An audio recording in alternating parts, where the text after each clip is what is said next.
Hi guys. Kuha tayo ng dahon ng alagbati. Ayan. Ito ginapit ko na. Yung na yan. Ayan. Para magsalingsing na. Ayan may mga bagong tubo.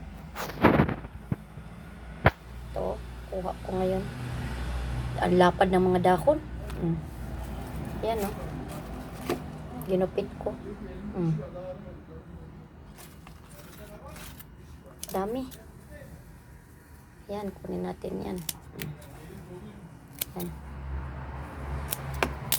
Basta magkugi lang, kahit dito lang sa balkon. Makagulay jud. Basta tiyaga lang. Yan. Kunin natin. Pati ito, kukunin ko na to. Ayan.